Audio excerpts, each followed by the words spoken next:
All right. Well, hey, um, good morning, Jeremy. Morning. How are you? I'm with Jeremy Pleasant. He is, first and foremost, we're friends. We've got to know each other over the last, what, 2 years or so, maybe Two, a little three bit years, yeah. longer, 2, 3 years. We are in a cohort together with the Lilly Foundation for something of health and something of pastors and transitioning churches. So we get to see each other more often than we used to. But Jeremy is the senior pastor at the Vineyard Church in Baton Rouge, and I'm really glad that you're here with me today. Thanks for doing this. Yeah, absolutely.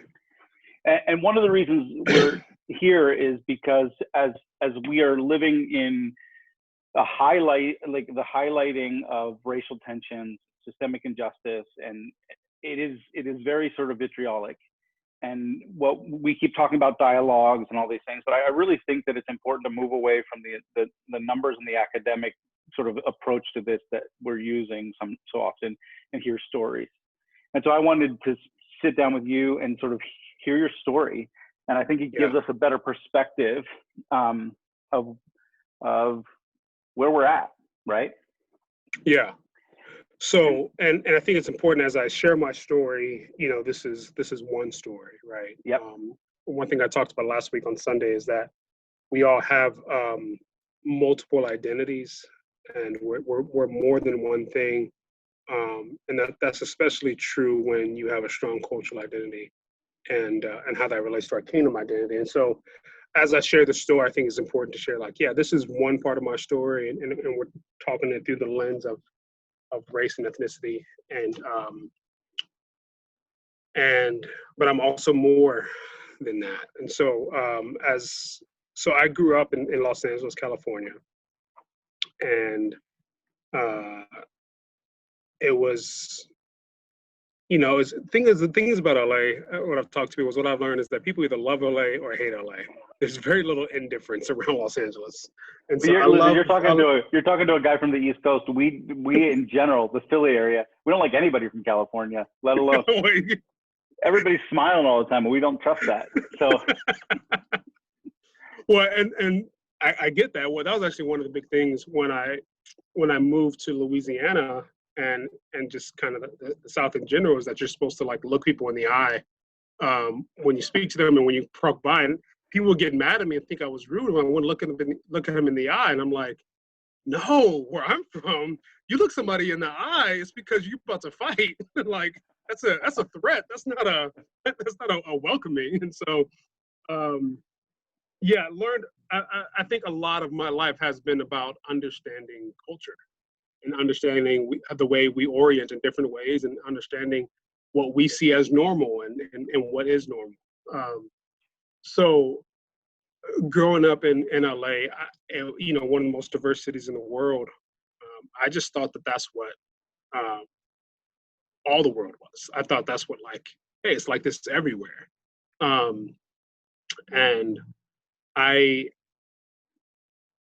And since then have been in really either predominantly or straight up homogenous environments since I've left California, which has been very different for me, and I've had to really wrestle through that. And so, I had friends that ethnically were of a lot of different ethnicities, or immigrants from all over the place, from Central and South America to Africa. In Asia, and so it was the norm for me, and at the same time, and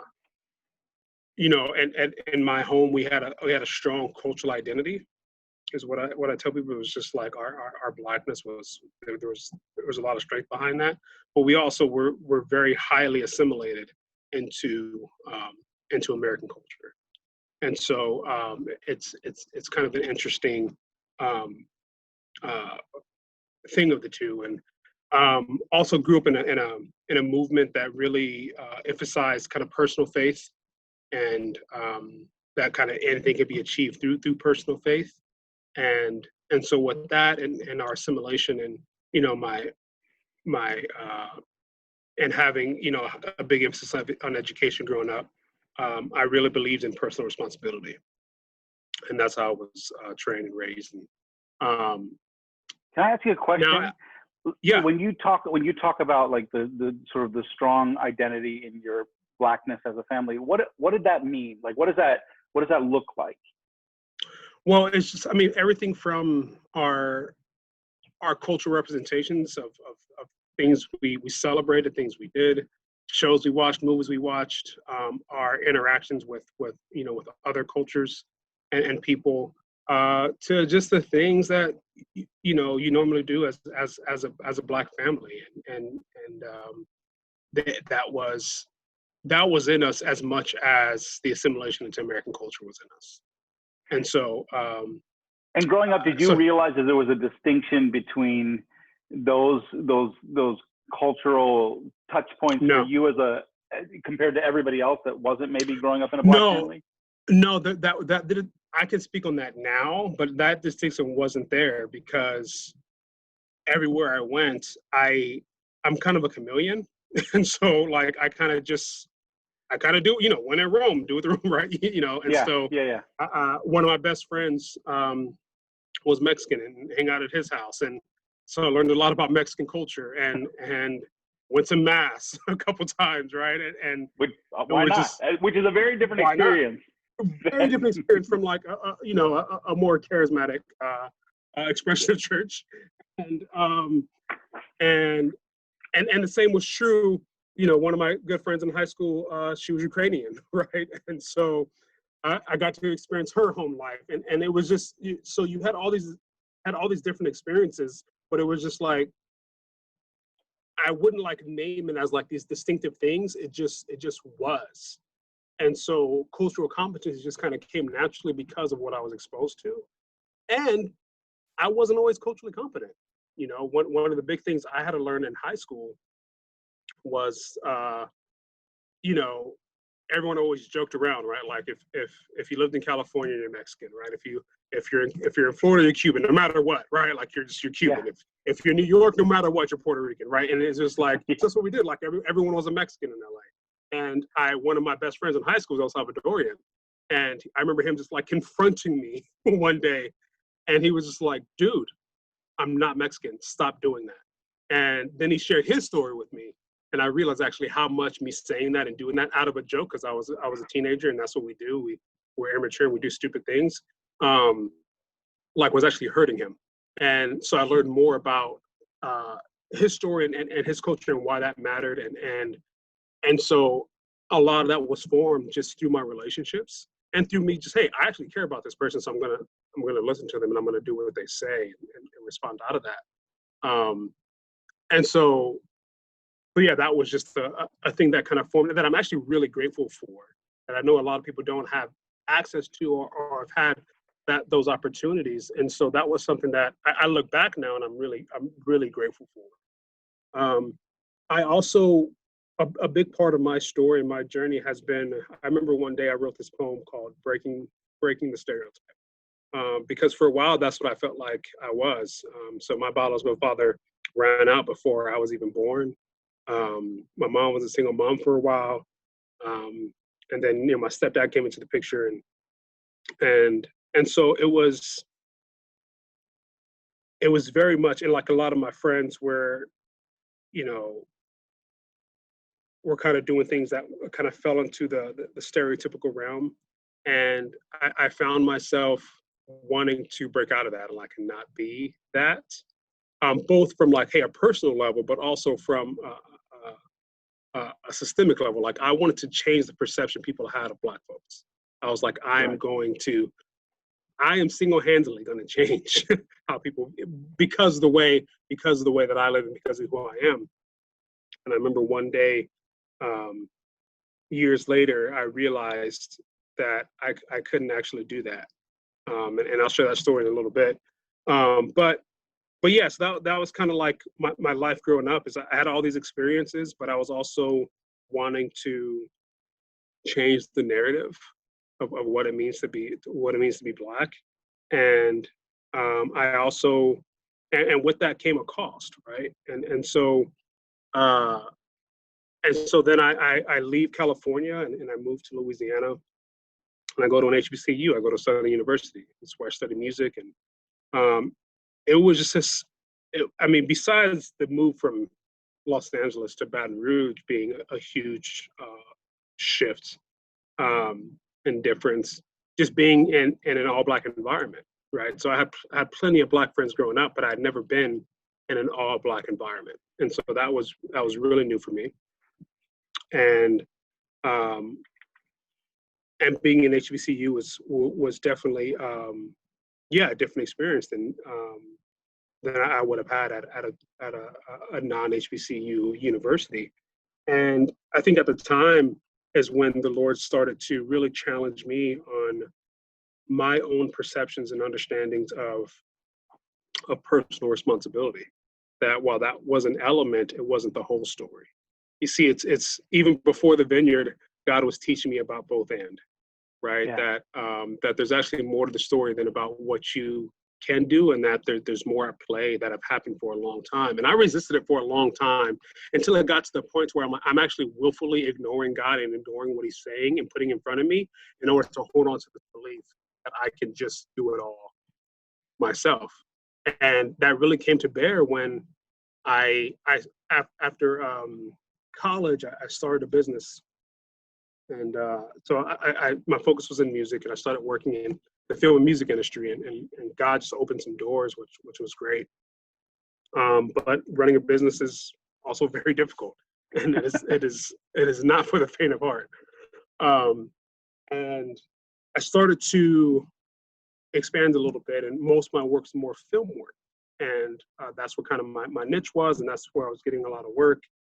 And I remember needing a place, just kind of a little bit nicer place. And I needed a place where I could bring directors and producers, because the role that I played, I was like also kind of a manager, and so oversaw a department. And I was like, yeah, I need a better place to meet with these clients and with these directors. And so I go to meet with this with the broker to look at this place. I found a great place.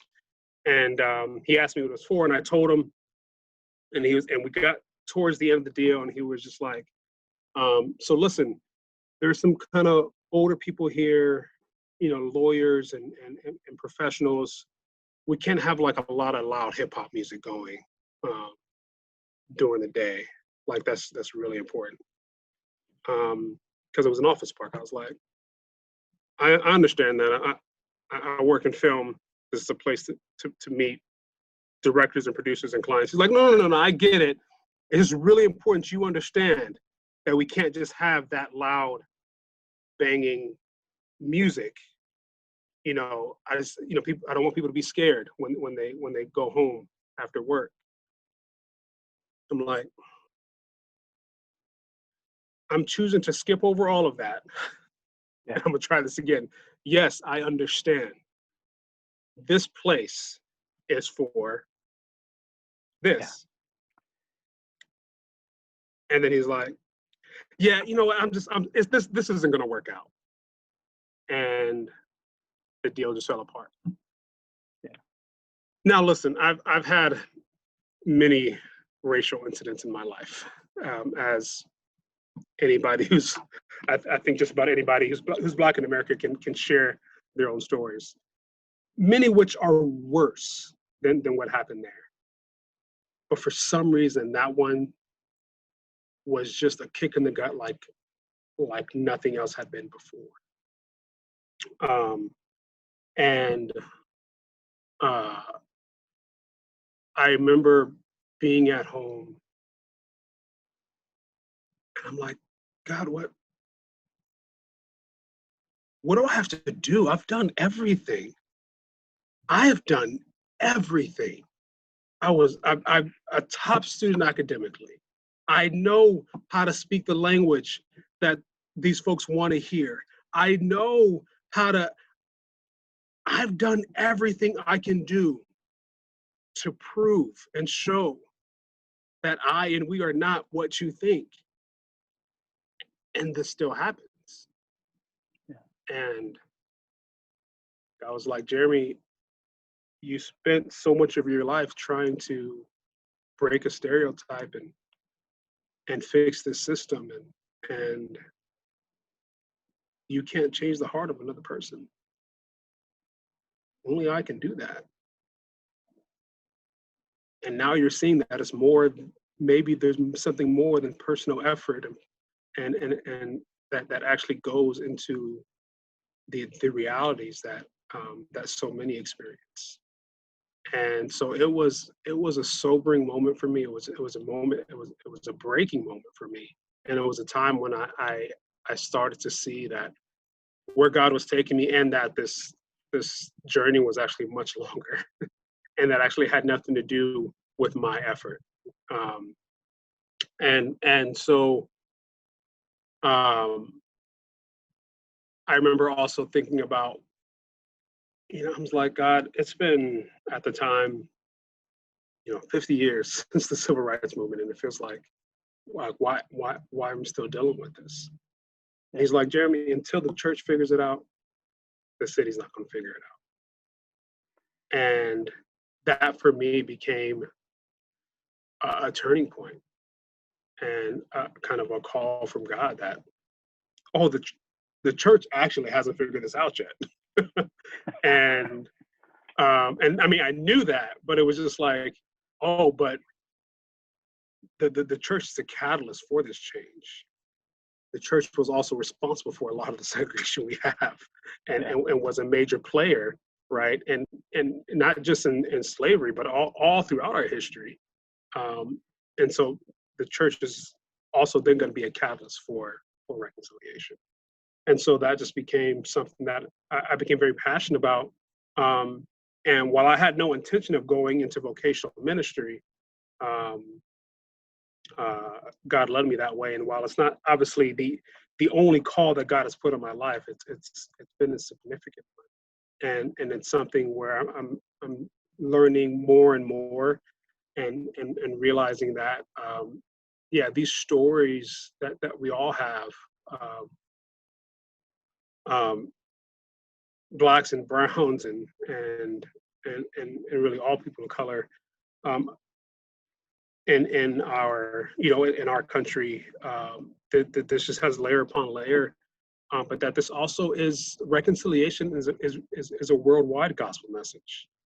As I've spent time with in other countries, and spent time with others from around the globe, I've learned that the issues that we face in the U.S. are very much the same, and so many other places. It's more ethnic related than race related, but they're the same. And so this idea of reconciliation and a reconciling communities is a worldwide message. Yeah, and I think what I've always loved about your story, and you in particular, is that you've done all this work, but you never have felt like the work was done. So, like, for example, I look at your, the assimilation process, because you come from a family that is deeply connected to its Blackness, like you said, and it plays a role in your family life. But you're also open to relationships with people that are outside of your culture, your family's cultural ecosystem, and willing to acknowledge that you have some assumptions, and that even so like, even with a friend, and having a difficult conversation about, I'm calling you a Mexican, you're not a Mexican, there's an assumption, there's this assumption that I'm playing with that isn't healthy. But even with all of that work, so all the work of assimilation, because that is, you are really capable to, and it's a gift, because you're capable to make people feel comfortable when you are the one that should be made to feel comfortable. So you go into situations where you are the minority representation, whether it's based on race, or even like racially, or if it's just in like you being from Los Angeles and being Louisiana. And so you're going there, and we're supposed to welcome people that are outside and make them feel comfortable, but you have always put yourself in a place to make others feel comfortable, which is an amazing thing. But there's been these small resets throughout your life, like all these small resets that say, okay, I have done everything I can to assimilate, and I still can't fight assumptions. So I've done everything I can to assimilate. I've learned the language, like the codes. because we speak in codes. I've learned the codes. I'm in a meeting. I'm a business owner. I am representing myself in this business that is completely disconnected from a world of hip hop and rap and all these other things. And I learn the codes. I speak the codes, and I still can't fight the assumptions. Mm-hmm. And what I love about you, though, is instead of that turning into anger that burns and causes you to reject the work, you keep going back to Jesus and saying, what do I do now? Like, what do I do with this? And so like that actually allows you to be guided towards reconciliation, but the work has always started with yourself. Even back in high school, when you have an interaction with your friend, the work started with yourself, like the internal working and then going out. So as you've done that, what have you seen Jesus? What has he said to you over the years? Like, what are the sort of the common themes that he keeps coming back and speaking to you, and as you make these tiny resets? Yeah. So I think a few things. One of the things that Jesus is constantly reminding me of is that when we're talking about people's identity and culture, it can be a minefield, and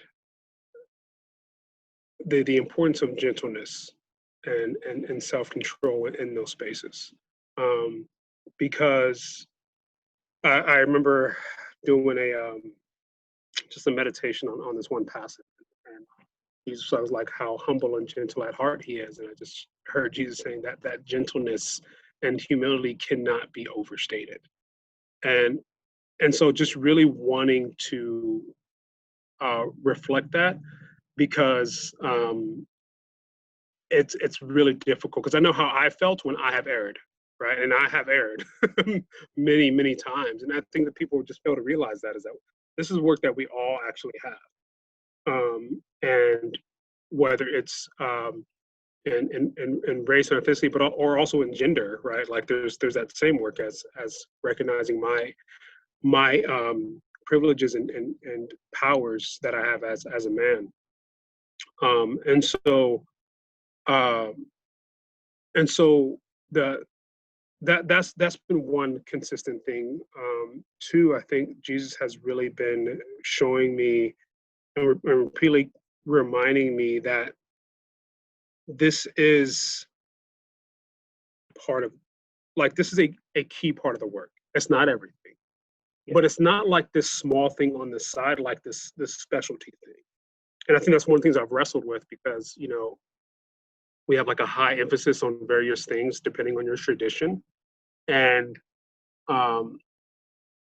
but Jesus has been reminding me and shown me in scripture, that like, oh, this is actually a key thing. And I think really affirmed me in that, because I think I'm always concerned that like whenever I'm not doing enough of it, or feel like I'm doing too much of it, you're just like, but it's just like, no, I mean, if we go through this, in the Beatitudes, blessed are the peacemakers. And it's just like, he's redefined that word peacemaker. Because I was a peacemaker as a kid, right, at home, between the fighting and the yelling and all the things. I was just like, I just wanted things to be quiet, right? I wanted the fighting to stop. And I've learned over time that, peacemaking is not necessarily quiet. And that peace has a cost, and so I think one of the things that Jesus has also given me in this is like just the grace when I've erred, the grace when I've messed up, the grace when I've like said something or done something stupid or wrong, and it's just like, I was messed up, it's okay, and so just remembering that, I think the struggle I have when I see people engage with justice and reconciliation is that we come at it in a way like without justice or I mean without mercy or grace, and we're just like, that's just as bad as yelling at someone for having an alcohol addiction. You're just like, you don't treat someone with an alcohol and yell at them and berate them and tell them all these like that. That's not actually how you help someone grow out of that and deal with that. Like, no, you come at them with grace and love. Like, this is how we disciple people, right? That's one thing we've learned. In the same way, this issue of justice and reconciliation has to be done with grace. And that's the difference. One of the differences for me between kingdom justice and not kingdom justice is, no, we're actually coming at this with grace and with mercy and with patience. And that's going to be a critical thing in relationships. And then I think one of the final things that I've had to learn is, man, the power of my own perception. What I see and what I believe, what is real of my, not just my experience, but of others' experiences, and how much I can place that so high above even God sometimes, right? Like, sometimes even I even place it above God's perspective, but often place it above others' perspective. So someone shares a story with me and I'm like,